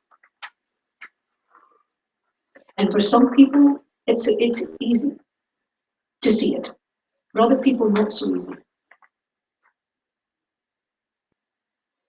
I'll tell you, this is what happened to me when I heard about this. I believed at that time in one other lifetime, and that was heaven or hell, right? I wasn't terribly interested because I was young and fit, you know what I mean? I wasn't really that interested. And so, but what I was interested in was, I liked the idea of karma, I liked the idea of mind and all this. And so I thought, I was doing the Copan course and I was thinking, I have difficulty with reincarnation. I have difficulty with hell realms. And we had a lot of the hell realms, because we were taught by Lama Zopa and Bashir, the keen on hell realms. So I put these in the back of my mind, right? They were there, but I kind of put them to the back and I dealt with the things I could deal with. And every so often I would bring them out and have a look at them. And it was almost like, I'm just sharing this with you, I'm not saying this is what you do. It was almost like I would take it out and I'd look at it in the light of everything else I've been doing, particularly my meditation. I put it back on the shelf, but the shelf was a bit lower. And then I'd get on with my Dharma, and I'd take something else out and look at it, and I'd think, oh. And I'd put it back on the shelf, and it'd be a bit lower. And one day I went, and it wasn't on any shelves. It just wasn't there. It was part of my practice. It was part of my understanding. Do you see what I'm saying? You see, people think they've got to buy the package. Buy nothing. Buy nothing. Just try it out. See what works. But sometimes you can't take the whole thing in. It's just too opposite. But keep it there as a possibility. Because the more you study, the more you reflect, the more you meditate, look at it again when the mind's a bit calmer. Look at it again, look at it again. And one day you'll go to look for it and it won't be there because it'll be part of who you are. If you stick up. Is it okay to call ourselves Buddhists if we just look at Well, there's a few ways of looking at this. Some people say to be a Buddhist, to actually call yourself a Buddhist. I mean, personally, we call ourselves many things we're not. You know, beautiful, attractive, clever, intelligent. I'm just thinking of myself. And, you know, it's only a label. But if you say I'm a Buddhist, really what you're saying is, I have faith. Now, it's not this blind faith, okay? But the Buddha had what it takes. He understood. I'm going to follow him. I'm going to follow, not just rely on the Buddha, I'm going to rely on his teachings. And I'm going to rely on the people who are practicing those teachings. That's what I'm going to do. The moment you start thinking like that, then you're a Buddhist. That's when you're a Buddhist. When it's called taking refuge. Taking refuge. But to be honest, there are many people who say to you, I'm a Buddhist, and then I listen to them and I'm going, oh my goodness, on what planet? But I don't say that. You don't want to upset people, do you? And anyway, who says I'm right? I don't know. It just seems a bit odd sometimes when people say that. But really, when you take refuge in the Buddha, not because he's some sort of golden figure sitting quite nicely and it looks good in my garden, you know what I mean? Nothing like that. But actually, I rely on that. And more importantly, of all the refuges, I rely on his teachings. His teachings to me speak to me. I rely on them, and I'm going to follow what they say. And I'm going to take reliance on the people who are kind of working that way too. And that's called the triple gem. You have reliance there, then you're a Buddhist. You don't need a fancy, ceremonies are nice. And they give you a little piece of paper with a different name on it, which I never use. So you can't. But really, It's a mental change. Once you can do that, I think you can authentically say you're Buddhist. I would say. And that's not really saying I've got this understanding of reincarnation or this understanding of emptiness and I've got a little bit of problem here. That's not really what you're saying. You have a reliance.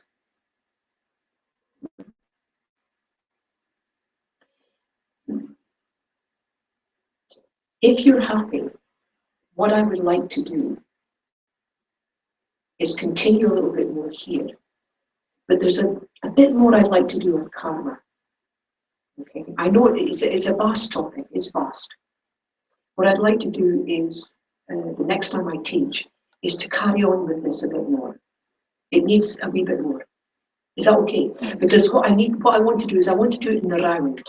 It may not be as deep as it goes, and it won't be, but it'll be in the round. At the moment, it's not quite yet. So you've got this in front of you. These are some things that we need to know about karma.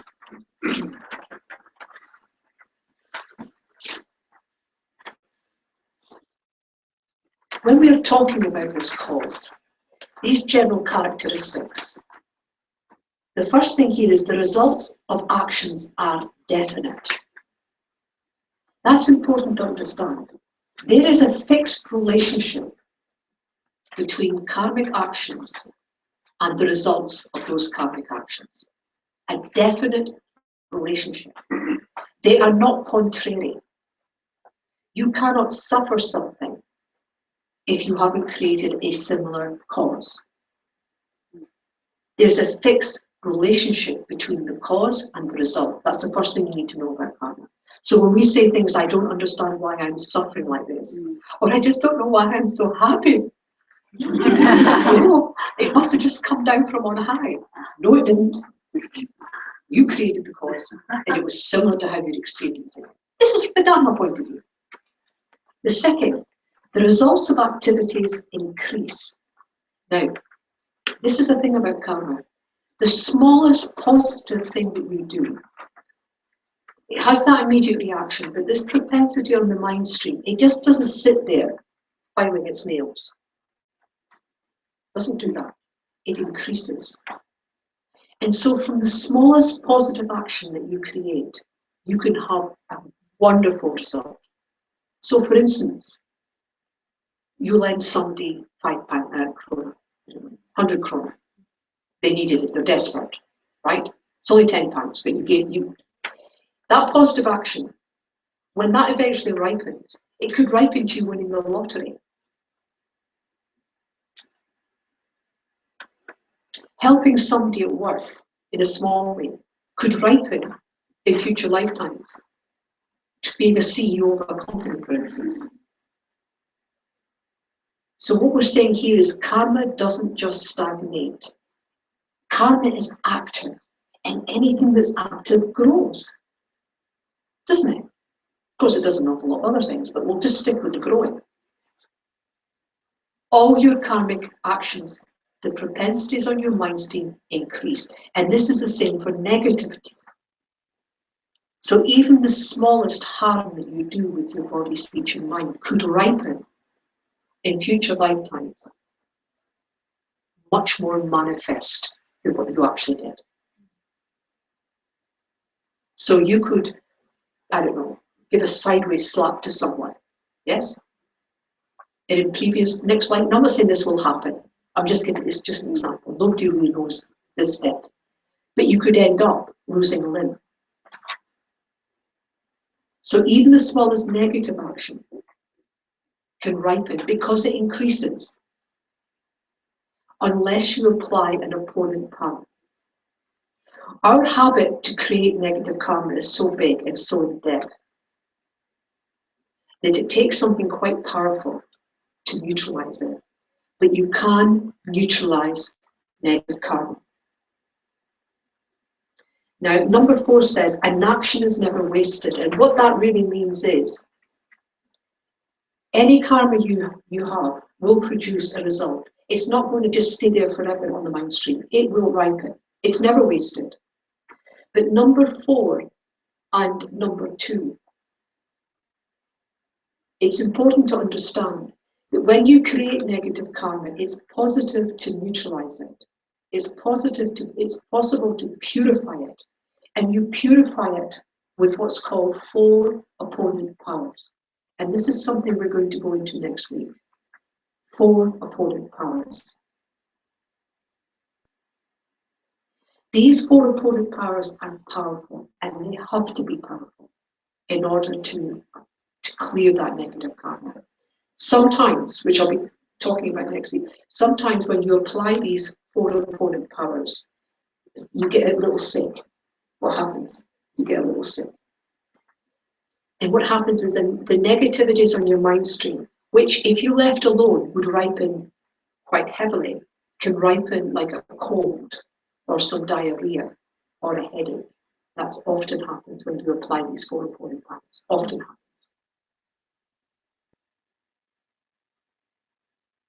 So we can get tied down with guilt and depression. I've got all these negative lifetime after life. Well, I know. I know. But there are things you can do. Purify them. The one thing Tibetan Buddhism is full of is purification practices. They're so powerful they'll knock your socks off. Really, they can knock your socks off. They're very powerful. So purify the negative karma and just stop it. Stop the process. Take the wheels off. If an action is not performed, no result can be, the result can't be experienced. Now, why is the duh?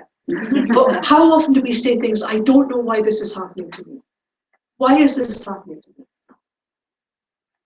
We say that, don't we? It just came from on high. And it was because those people did that to me. That person. They don't like me, that's why they did it. No. You cannot experience a result unless you created the cause. Do other people have a hand in it? Of course they do. The same as the way as you have a hand in other people's suffering. But they're not the primary cause. We're the primary cause. And in a way, wouldn't you rather, I mean, the fact that it's true in my mind is okay, but wouldn't you rather it was that? Because if you know it's you, just stop it. Purify it. If it is other people, what are you going to do? Individually attack 7 billion people on the planet? You can't do that. You've no chance. But the fact that if you're suffering the result, you created the cause, really, you can work with that easy. Yeah. You're suffering, you created the cause. Yeah. And it's not that the environment hasn't got a role to play, of course it does. It doesn't, if other people are there doing stuff negatively against you, of course that's going to be part of the problem, not the primary. And that means you take complete responsibility for yourself. You don't put that responsibility in other people's hands. You don't put it in the hands of the Creator God. You don't blame other people. And you don't blame yourself, you see, because it's not about blame. It's about waking up and thinking, oh dear God, I did it to myself. So if somebody was killed, it's because he created negative karma. Hard to think like this. Hard to think. And would you say that to someone? My sister, I always talk about my sister. My sister is so often, because she's got a sister that's in non, so she feels she has to look at Buddhism every so often. But she can't get past karma. She really can't. She said, are you telling me, because in Scotland, we often, in the winter time, we have people dying from fires, and chip pan fires, you know, deep frying things in the home. Big things. Children die, parents die. And she'll say to me, are you saying that's their fault? And she says to me, because of that, I will not study Buddhism. What do you say? Well, I mean, she won't listen anyway. She just, well, you say, okay, whose fault was it? Do it by elimination. Whose fault was it? Why did it happen? Was it God? Was it an external agency of some form? No. There was things went wrong. Somebody didn't switch off, so it's their fault. Of course not. Of course not. But the real crux comes is what we've been brought up with is blame culture. Our fault. The Dharma never says this. It just says, we create the cause. It's not saying, bad you, how dare, it's not like that. It's saying, this is how it is. And that's not easy to take. And you certainly never use it as a hammer with people. I mean, there was that, I don't know if you know Glenn Hoddle a few years ago. He was a footballer and a manager. Turned around and said that it was in all the papers. All the Buddhists went for cover. He said, people are disabled because they brought it on themselves. Imagine saying that to anybody. Imagine saying that to anybody. And that's what he said. And of course, the press got hold of it and started asking all the Buddhists. So some of them were very uncomfortable. But it's not about, it really isn't about blame. It really is about responsibility. It's saying, this has happened to me. Am I really going to, do I truly think it was an outside agency that caused that? With my understanding of karma, do I really believe that? Did it have an effect? Well, yes. Did it add to it? Yes.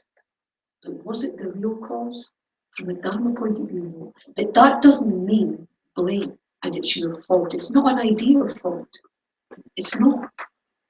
It's waking up to individual responsibility. Now, some people can't take that at all. They can't get out of that mindset of fault and blame. And that's the paradigm my sister uses. And it doesn't matter what I say to her. All she hears is, it's your fault, it's your fault, it's your fault. And if you buy into that language, you can buy into that language. Say, well, yes, from a Buddhist point of view, I suppose it is. Well, don't buy into that language. It's not about fault. It's about how things are. It's about negative karma. It's about karma. Negative, yes. Well, it's not positive, So is what it? happens to Tibetans is because they created negative Absolutely, without a doubt. But remember, sometimes it's easier to talk about.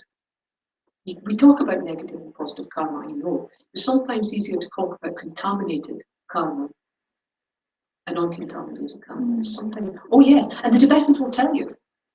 They're under no illusion. Who caused that? They did. Did the Chinese have a hand in it? Absolutely. Could they stop? Yes. But what was the nidus? They created it. They created group karma. There's such a thing as group karma, as well as individual. And they have no problem with that because that's their paradigm. It's not about blame to them. To us, we have a misknowledge in our head. And that misknowledge is the part of blame, guilt. Oh, you're just trying to make me feel guilty and it's all my fault. And, all that does is like this, spiral down. See, the Tibetans don't even have a word for guilt. They don't have it. It doesn't exist. When the teachers first came to the West, they were trying to find out what this was all about. They didn't understand self-loathing. They didn't understand this guilt culture that we have. They don't have the word for it. And if you don't have a word for something, you don't have the concept. The word they had is regret. That's what they use. Regret. And regret has an energy behind it which makes you want to do something about it. If you think of something you've done wrong in your life and you say to yourself, I'm so guilty about that. It was all my fault. I'm really guilty about that. Meditate. Think it. So how does that taste to you? It's like a downward spiral. And you're always in the center of that spiral. But think of the same thing again and say to yourself, I really regret that. Then taste the energy that's there because it's much better energy. It's lively. It makes you want to do something about it. And it goes like this.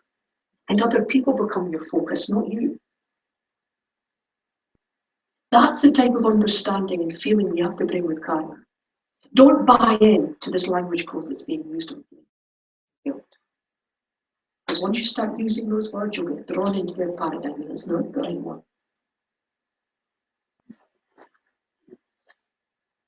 So I want to continue this next week. There's a few more things I want to continue with karma so that we can kind of round it off. It won't be everything, of course, but just to round it off.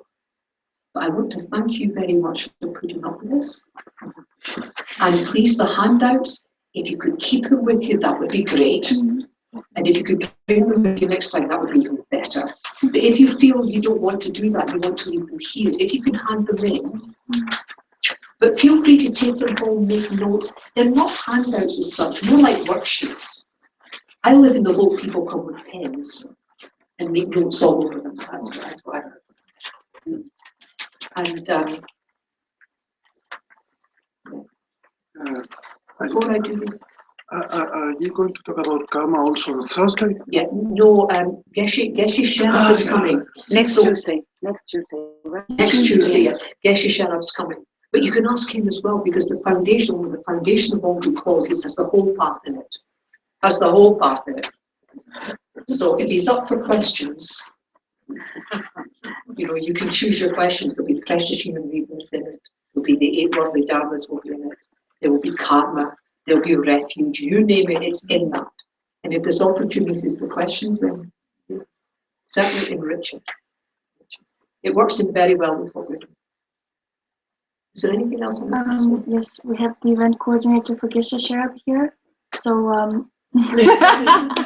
I just maybe wanted to invite you, or I can also do it, to inform the audience that on Thursday, Geshe Sharab will be teaching on the 4 Noble Truths, which is the Buddhist psychology of happiness, even though it's about suffering. And we've been talking about this with Venerable Mary. So that's a 2-hour teaching from 7 till 9 on Thursday. And Friday, he begins the weekend course at 7 p.m. as well, which will go into entire Saturday till 5 and Sunday till 4. And there we will actually see the entire teachings of the LAM RIM in a condensed version by actually working on a text called The Foundation of All Good Qualities. So you're all warmly invited to attend. Yes. And of course, if you cannot attend the whole weekend, you're still free to attend 1 session or more. So thank you very much. And the last thing I'd like to say is, while I'm here, if there's enough people or a few people who'd be interested in learning to do the altar, how to do an altar. And sometimes I teach this, it takes the whole day. Yeah. But what I was thinking was it might be useful to a few people just to get the kinetics right, to actually start working with them, how to fill, how to empty, the major no-nos, things like that, how to approach the altar. And while I'm here, I was saying to Martina, if there was a few of you who were interested, just for a few hours, I'm not talking about a vast teaching, but it would be a hands-on, prepare to get soaked, a hands-on thing on how to set up and take down a basic altar. I would be very happy to do that with you. So that if you came in here and you wanted to do the altar, you'd be quite confident in doing it. So if you're interested in anything like that, please see Martina, and I will try and fit it in. I'm looking at just a couple of hours, nothing too much in depth. More, how do I do? What do I do? And what's the major things you shouldn't do? Things like that, so that you feel confident. So I'm very happy to offer that if anybody's interested. Yes, and I just wanted to remind everyone that we're coming through the middle point of the course. Venerable Mary is still here next week, and that also includes a full day of teachings on the 21st, which is a Saturday. This Saturday was really beautiful, and we had a really wonderful day of teachings, and everyone was very enthused and feeling empowered to be able to go in depth and also have a more interactive way of engaging in the teachings. So thank you for that. Thank you. So I hope you'll come. Let's see how you can come. So we'll do the dedication prayers, the first 4 verses. So in relation to karma, if every movement of mind is karma, and anything positive will ripen positively. What we've been doing here today, just thinking about this, is so positive, it's unbelievable. So few people in the world are doing this. They wouldn't even think of doing this. Not only did you think of doing it, did you intend to do it? You know the benefit of it and you're doing it. Does that ring any bells? Okay. So, what is happening now is that you're having an experience straight away, hopefully positive, but now there's going to be a propensity. Now, propensities that are positive kind of sit more shallowly on the mind stream than negativities because we don't have that habit yet. So what you want to do is, it's not like this, but it's an analogy. You want to push that propensity deep into the mind, keeping it safe. Keeping it safe. So that even if you get angry immediately afterwards, it doesn't blow away. What you really want to do is experience the result of what we've been doing here. That's what dedication is about. So anything you do positively, you don't have to do this. You could just say, just focus on it. May this positive karma I created, may it ripen to benefit myself and all living beings. That's all you have to do. Just something simple. But of course, Tibetan Buddhism, there are at least 4 verses we can do. I know. But that's what this is about. It's not just ritual. It really isn't.